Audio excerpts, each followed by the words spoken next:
Alléluia, gloire à Dieu. Prions ce matin avant d'écouter notre parole.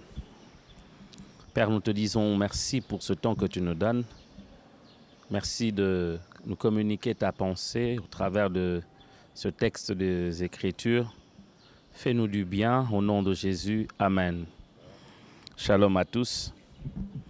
Ce matin, j'ai à cœur de nous partager un passage des Écritures dans le livre des Hébreux au chapitre 4, versets 14 à 16. Mais avant cela, j'aimerais nous donner le thème de notre enseignement. Nous parlerons sur demeurer ferme dans la foi.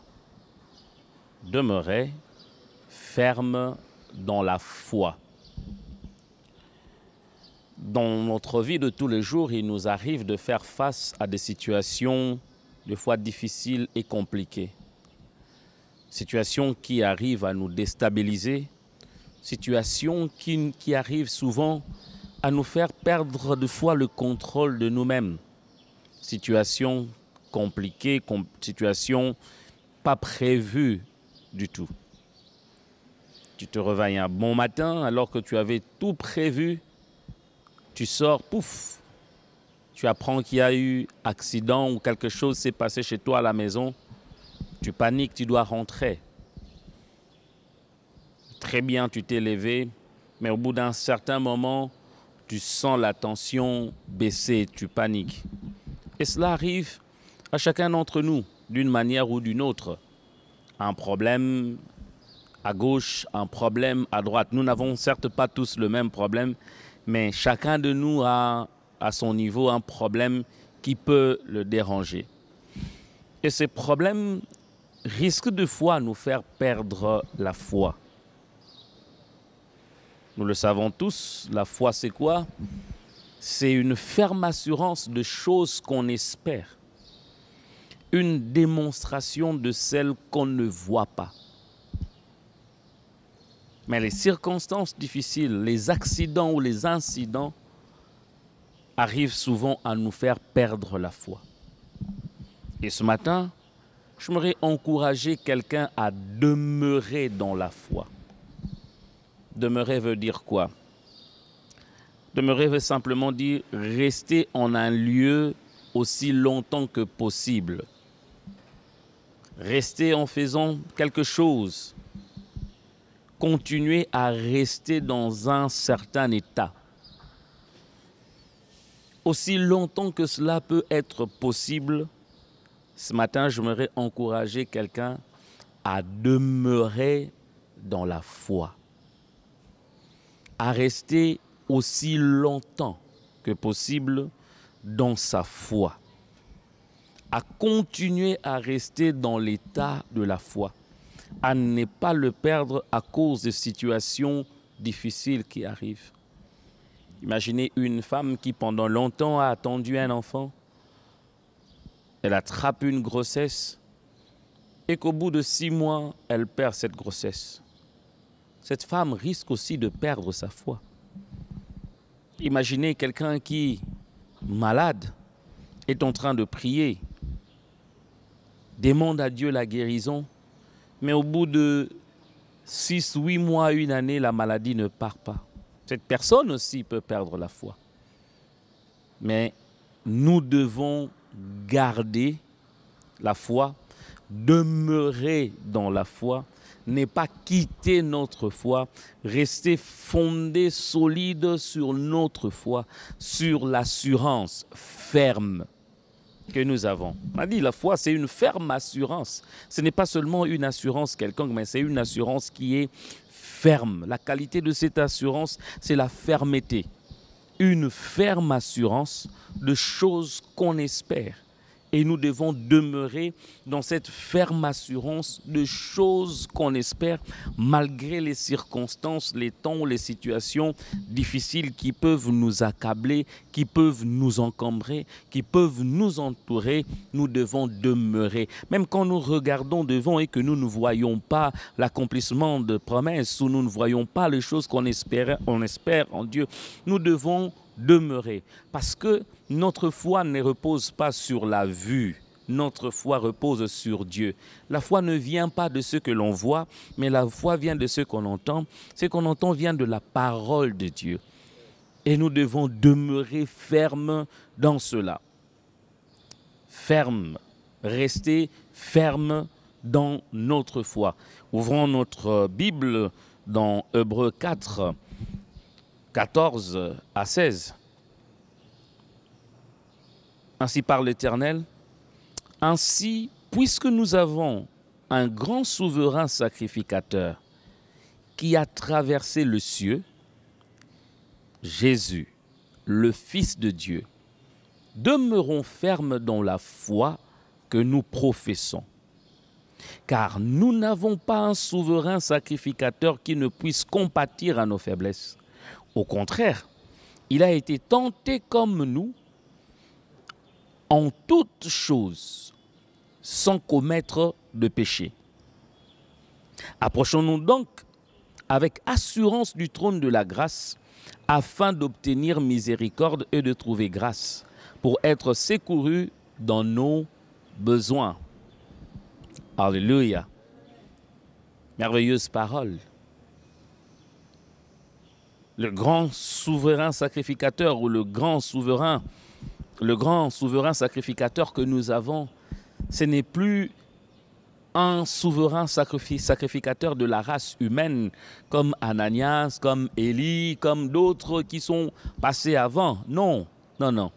Le grand souverain sacrificateur que nous avons maintenant, c'est Jésus-Christ, le meilleur des souverains sacrificateurs.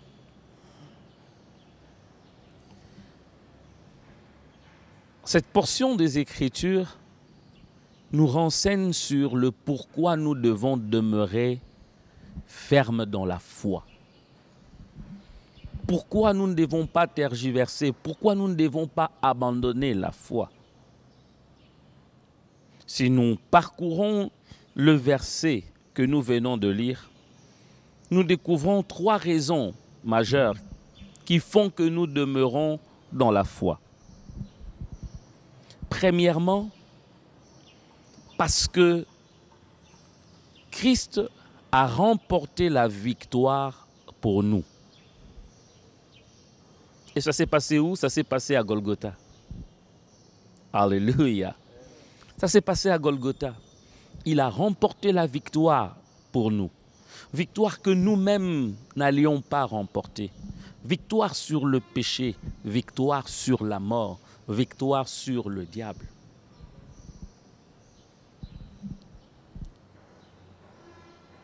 Nous avons un grand souverain sacrificateur qui a traversé le cieux. Alléluia. Il n'est pas resté sur la croix. Il a traversé le cieux. Il est allé jusqu'auprès du Père, défendant notre cause. Ainsi, par lui, le Père nous donne la possibilité de devenir enfant de Dieu. Alléluia. De devenir enfant de Dieu. Il a plaidé notre cause. La malédiction, la colère de Dieu qui devait tomber sur nous est déposée sur lui, est tombée sur lui. Et nous, nous sommes libres en Jésus-Christ. Oh, quelle gloire! Libres en Jésus-Christ. Il a combattu pour nous. Il a vaincu le péché. Désormais, le péché n'a plus ses pouvoirs sur nous. La force qu'il avait sur nous. Le poids du péché qui pouvait peser sur nous. Le péché n'a plus cela. Souvenez-vous qu'il est écrit qu'il a dépouillé les dominations. Alléluia. Il les a dépouillées à la croix. Il les a livrées publiquement en spectacle en le clouant sur la croix. Publiquement en spectacle. Nous qui autrefois étions faibles par rapport au péché, aujourd'hui nous pouvons nous lever à cause de l'œuvre de la croix. Et puis, l'avantage que nous avons d'avoir un souverain sacrificateur comme Christ est que nous ne combattons plus pour la victoire. Non. Même si combat il y a, même si difficulté il y a, même si problème il y a, sachez une chose, nous ne combattons pas pour la victoire, mais nous combattons dans la victoire. Alléluia. Parce que Christ a déjà vaincu pour nous. Nous sommes déjà de vainqueurs. Même le diable le sait. Il est au courant. Il sait très bien que toute bataille qu'il est en train de mener contre nous, ce n'est pas pour que nous perdons, parce que nous sommes déjà victorieux. Christ a vaincu et nous aussi, nous sommes vainqueurs. Il a dit à ses disciples, après résurrection, « Je vaincu le monde. » Alléluia. J'ai vaincu le monde. Et par lui, nous sommes aussi vainqueurs. Donc, à cause de l'œuvre de la croix, à cause de la victoire de Jésus-Christ à la croix, demeurons fermes dans notre foi. Lorsque nous regardons la croix, lorsque nous regardons les leçons de la croix, nous pouvons nous dire, malgré les difficultés, malgré les temps difficiles, malgré le combat, non, je n'abandonnerai pas. Non, non, non, non, non, je ne lâcherai pas ma foi. Même si j'aurais tout perdu comme Job. Job, c'est un bon exemple. Même si j'aurais tout perdu, même si ma santé deviendrait défaillante, je garderai ma foi en Dieu. Alléluia. Job dit ceci, je sais que mon Rédempteur est vivant. Et nous aussi, nous savons que notre Rédempteur n'est pas resté à la croix. Non, notre Rédempteur a vaincu la croix. Il a vaincu la mort et il a vaincu le diable. En lui, nous sommes libres. Pourquoi demeurer ferme dans la foi? Deuxième des choses, nous devons tenir ferme dans la foi en Christ parce que Christ compatit à nos faiblesses. Alléluia. Au verset 15, il dit « Car nous n'avons pas un souverain sacrificateur qui ne puisse compatir à nos faiblesses. Au contraire, il a été tenté comme nous en toutes choses, sans commettre le péché. » Ah, un souverain sacrificateur qui compatit à notre mal. Ce n'est pas qu'il se fout de ce que nous sommes. Non. Ce n'est pas que ce que nous sommes, la situation par laquelle nous sommes en train de traverser ne les concerne pas. Non. Il compatit. Cela veut dire il partage avec nous notre douleur. Nous ne l'avons pas fait à la croix. Il est monté à la croix seul, il a souffert seul, il est mort seul. Mais lui, au contraire, il compatit, il partage notre douleur. Il partage nos épreuves. Il connaît ce que c'est que manquer. Il connaît ce que c'est que avoir faim. Mais nous ne connaissons pas ce que c'est que être fils de Dieu et être crucifié à la croix. Non, nous, on ne le connaîtra jamais. Mais lui, il connaît le douleur que nous avons. Il sait ce que c'est que manquer habit. Il sait que c'est que manquer nourriture. Il sait ce que c'est que être faible. Il sait ce que c'est que être combat face au diable. Et pour cela, il compatit. L'une des raisons pour laquelle nous devons tenir ferme dans notre foi, c'est la compassion que Christ a pour nous. J'aime quand le psalmiste dit dans Psaume 23, « Même quand je traverse la vallée de l'ombre de la mort, je ne crains aucun mal, car je sais que tu es avec moi. » Alléluia. Notre souverain sacrificateur qui est Christ est avec nous, même quand nous traversons la vallée de l'ombre de la mort. N'est-ce pas qu'il s'appelle Emmanuel? Dieu est...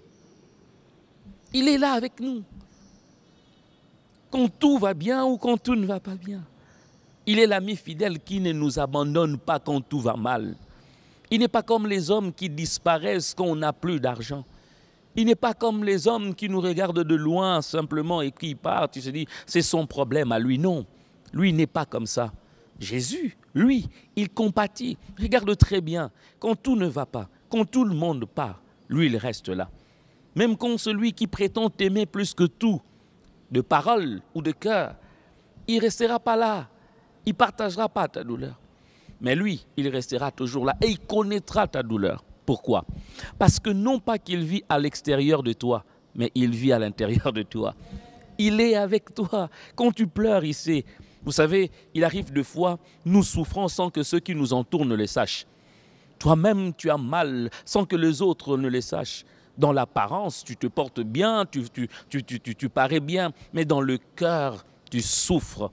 Et Christ, lui, il sait ce que les autres ne le savent pas. Lui, il sait que tu as mal, il sait que ton cœur est blessé, il sait que tu pleures, alors il compatit. Pour cela, il ne faut pas abandonner ta foi. Demeure ferme dans ta foi parce que Christ compatit. Amen. Mais ce que j'aime encore, notre souverain sacrificateur qui est Christ, il ne se limite pas qu'à compatir à nos problèmes. Non, ce qui nous emmène dans notre troisième point, pourquoi nous devons demeurer fermes dans la foi. Christ vient à notre secours. Nous demeurons fermes dans la foi parce que Christ nous viendra en aide au bon moment. Au verset 16, il dit « Approchons-nous donc avec assurance du trône de la grâce afin d'obtenir miséricorde et de trouver grâce pour être secourus dans nos besoins. » Alléluia. Non pas seulement qu'il compatit. Vous savez, les hommes, ils peuvent compatir, hein, mais il n'a rien à faire. Imaginez une femme comme Sarah, autant d'années de mariage, elle n'a pas d'enfant. Les hommes compatissent. Oh, vraiment, maman Sarah, femme d'Abraham, vraiment, on compatit à ta douleur. Imaginez quelqu'un qui vient de perdre son enfant. Par exemple, le Jairus qui a perdu sa fille. Ou la femme à la perte de sang.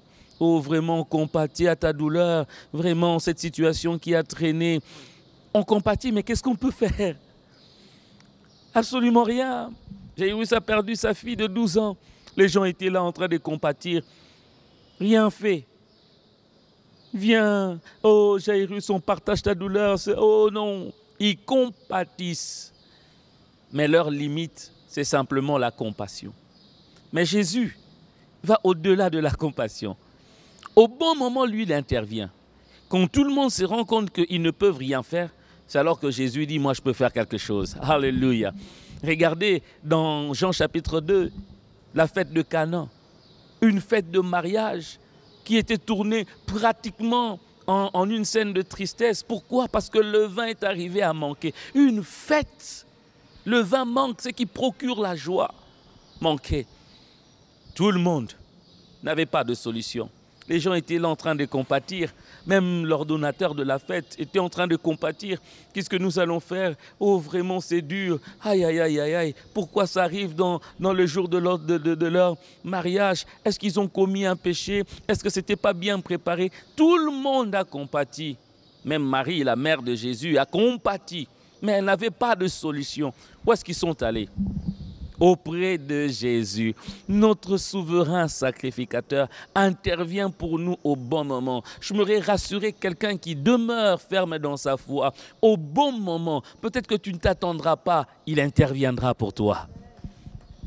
Il a toujours de solutions pour nous. Jésus n'est pas à court de solutions, non. Il a démontré avec Jairus, sa fille était déjà morte. Mais quand il est arrivé, il a fait sortir tout le monde. Il a gardé Pierre, Jacques et Jean, simplement ceux-là qui ont demeuré dans la foi. Il a gardé avec eux et il a dit, Talita Koumi, jeune fille, lève-toi. Elle s'est levée. Alors que tout le monde aussi pouvait repousser cette femme à la perte de sang quand elle a touché la robe de Jésus. Oh, la Bible dit, une puissance est sortie de Jésus. Cette femme était guérie. Jésus n'a pas eu honte, Jésus ne l'a pas blâmée. Mais lui a dit, femme, ta foi t'a sauvée. Vous voyez, perds tout, mais ne perds pas ta foi. Alléluia. Même quand tout semble compliqué comme cette femme à la perte de sang, 12 ans, quand tout le monde dit que c'est fini, même le médecin a diagnostiqué que pour toi, c'est fini, on n'a plus de solution, du reste, tu n'as plus d'argent. Perds tout, mais ne perds pas ta foi. Demeure ferme dans ta foi. Parce que quand ta foi rencontre le Maître, c'est alors que la guérison arrive. Alléluia. Et je suis convaincu pour quelqu'un qui est en train de me suivre ce matin que l'Éternel Dieu rencontrera ta foi et une solution te sera donnée. Ce matin, nous avons vu 3 raisons pour lesquelles il faudra garder ou demeurer ferme dans la foi. Premièrement, on a dit qu'il faut demeurer ferme dans sa foi parce que Christ a vaincu pour nous. Nous sommes victorieux. Ne regarde pas la situation par où tu passes. Tu es en train de vivre dans la victoire et non pas d'espérer la victoire. Deuxièmement, nous avons vu pourquoi demeurer ferme dans sa foi.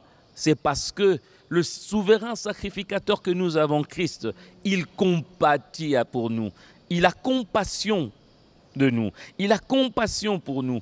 Il a vécu ce que nous vivons et il partage avec nous la douleur. Nous avions dit qu'il n'est pas comme les hommes qui de loin partagent la douleur, mais qui ne connaissent pas vraiment ce que nous vivons. Lui, il le connaît. Pourquoi? Parce qu'il vit en nous. Alléluia. Et il partage avec nous totalement notre douleur.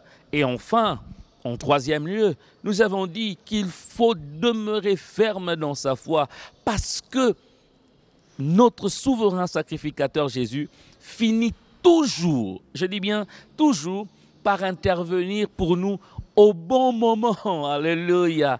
Au bon moment, quand toi-même tu t'attends même le moins possible. Vous voyez, quand tu regardes vraiment, tu te dis, la solution, je n'ai plus. Mais là, je n'ai plus.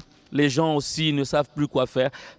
Quand tu t'attends le moins possible, c'est là que Christ intervient. Et j'aime bien quand Christ intervient. Il attend que tout le monde puisse essayer. Quand ils vont se rendre compte qu'ils n'ont pas de solution, c'est alors que lui, il intervient. Non pas parce que Christ a la solution, mais parce qu'il est la solution. Alléluia. Non pas qu'il a la solution, il est la solution. Quand Marie lui dira, « Oh non, je sais que mon frère Lazare ressuscitera le dernier jour. » Il lui dit, « Je suis, alléluia, la résurrection et la vie. » Non pas qu'il a la solution pour nous, mais il est la solution pour nous. Je me encourager quelqu'un ce matin, je ne sais pas par quel chemin tu es en train de passer, mais demeure ferme dans la foi. Si tu perdras tout, ne perds pas ta foi. Que l'Éternel Dieu nous bénisse, que l'Éternel Dieu bénisse sa parole. Baissons nos têtes un moment au nom de Jésus. Père, merci pour ta parole. Nous te disons merci d'avoir partagé avec nous ces vérités éternelles, lesquelles vont nous aider dans notre marche dans la foi. En Jésus, nous avons prié. Amen.